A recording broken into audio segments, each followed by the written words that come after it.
Welcome to the deep dive. Today, we're digging into something pretty staggering, a huge national challenge, really. It's about food waste, specifically the food that gets grown but just never reaches consumers. Yeah, and the numbers, particularly for India, which our sources focus on, are just mind-boggling. We're talking about post-harvest losses estimated at, ours 92,651 crore annually. Exactly. That translates to roughly 10.78 billion US dollars. Right. Just gone. Wasted food. And it's not just an abstract number, right? It hits farmers directly, impacts food security. The chain just breaks down right after the harvest. Especially for certain crops. Fruits, losses can be up to like 15%, and vegetables around 11–12%. Right. And this isn't about food going bad in your fridge. This is good produce spoiling because it can't get stored, transported, or processed in time. Just basic infrastructure gaps. It's a massive, complex logistics problem. So our mission today is to really unpack the big government response, the Agriculture Infrastructure Fund, the AIF scheme. Yeah, this isn't just a small program. It's a major central sector scheme. Designed really to force an upgrade of that whole post-harvest infrastructure system. Precisely. Think of AIF as a critical financing tool. It's offering medium to long-term debt specifically for building that post-harvest infrastructure and other viable farming assets. And the scale is enormous. 1 lakh crore rupees. That's 1 trillion rupees. That figure alone tells you the level of ambition here. Okay, so let's break that down. For you listening, whether you're maybe an agri-entrepreneur, an investor, or just interested in policy, this is your shortcut. We're looking at how this huge chunk of money is being used to cut waste, hopefully boost farmer incomes. And Neberdens estimates that could be a 15 to 20% income boost for farmers if this works as planned. And just modernize the whole supply chain. We're talking cold storage, silos, processing units, even AI and drones. To really get why this fund exists, you have to look at the structure of Indian agriculture. Why the need for a lakh crore fund? Right. Well, about 58% of the workforce is in agriculture, but, and this is key, 85% of those are small-holding farmers, less than 2 hectares of land each. Tiny plots, basically. Tiny plots, yeah. They produce almost half the country's food, but they often have almost zero connection to proper storage or markets. That infrastructure gap, that's why you see those huge wastage figures, 15–20% of their yield just lost. So the goal is clear. Yeah. Help them add value, get better prices, move beyond just subsistence. Okay, what about the timing? Is this a short-term fix? No, definitely not. The scheme itself is operational from 2020-21 all the way out to 2032-33.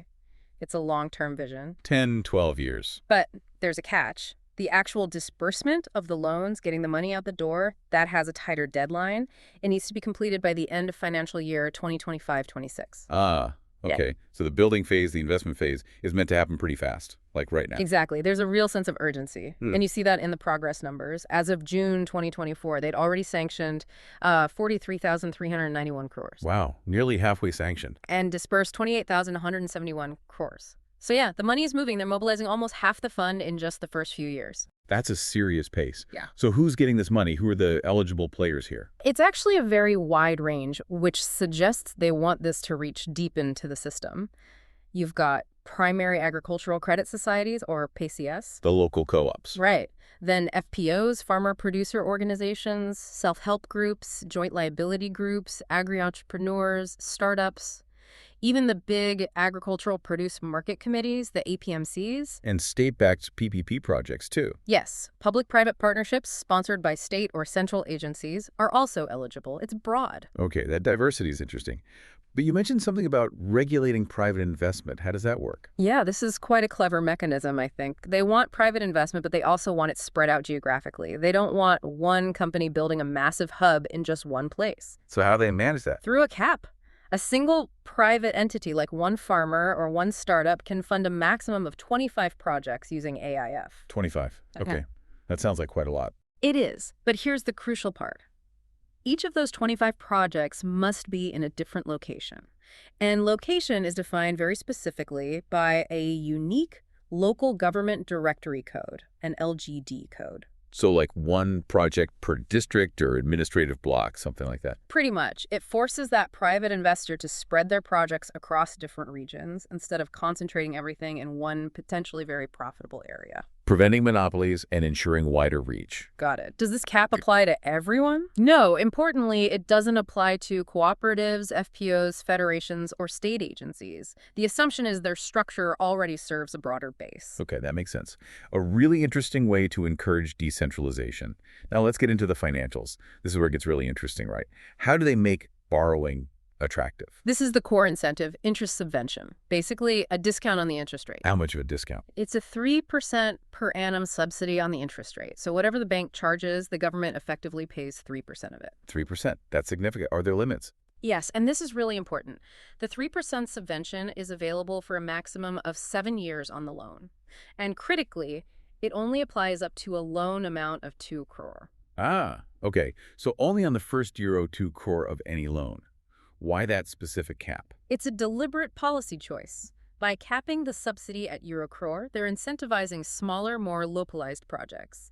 Think local cold storage units, small processing centers, collection points. The kind of infrastructure needed by those small holding farmers we talked about. Exactly. If you want to build a huge R20 crore facility, you still only get that 3% discount on the first euro crore. The effective subsidy becomes much smaller for very large projects. It steers the money towards decentralized infrastructure. That's smart. Focus the subsidy where the need is greatest.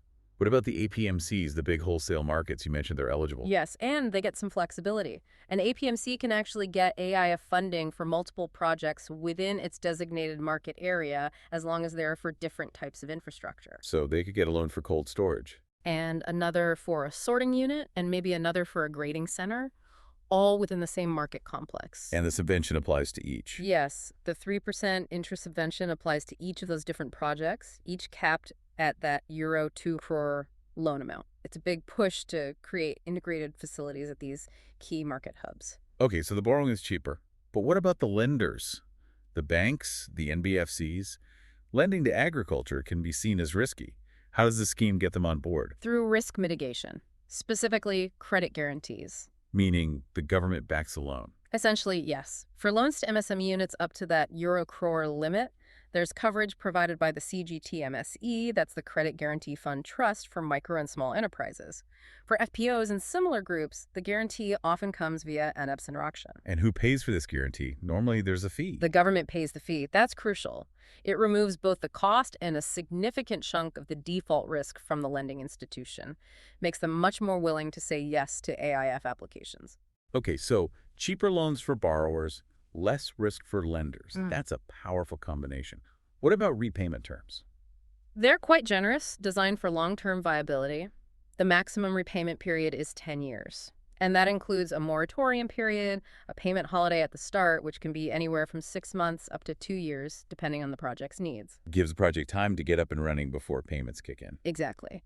Now, beyond just building more infrastructure, there's a big push to build smarter infrastructure. The scheme specifically targets funding for modern technology. Right, let's talk about that tech focus, because it's not just about basic warehouses, is it? We're talking about financing viable farming assets geared towards precision agriculture. Absolutely. This covers a whole range of things. Infrastructure for compressed biogas plants, for instance, turning waste into energy. Okay. But also the tools for smart farming, specialized sensors for soil or climate monitoring, AI applications, even blockchain for tracing produce through the supply chain, and drones for crop spraying or analysis. Can you give a practical example? How does funding, say, AI or sensors, actually help a farmer or a storage unit reduce waste? Okay, think about a new cold storage unit funded by AIF. Instead of someone manually checking temperatures, the loan can finance cloud-connected sensors, real-time tracking of temperature, humidity. So better quality control. Yes, but the AI layer adds more. It can analyze that data, maybe combine it with market data to do demand forecasting. So if you're storing onions, the system might predict when and where shortages are likely, helping optimize dispatch and delivery routes. Ah, so it makes the logistics smarter?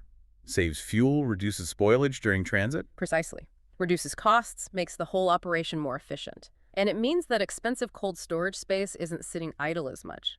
Same with drones. They enable precision application of fertilizers or pesticides, which studies show can cut input costs by 15–20%. That link between efficiency and sustainability seems key. And a huge part of this modernization push has to be the cold chain, right? Oh, absolutely pivotal. Controlling temperature is the first line of defense against that massive spoilage we talked about, especially for fruits and vegetables. Cold chain logistics are essential. Keeping things like strawberries or broccoli within that specific temperature range. Exactly. It dramatically extends shelf life.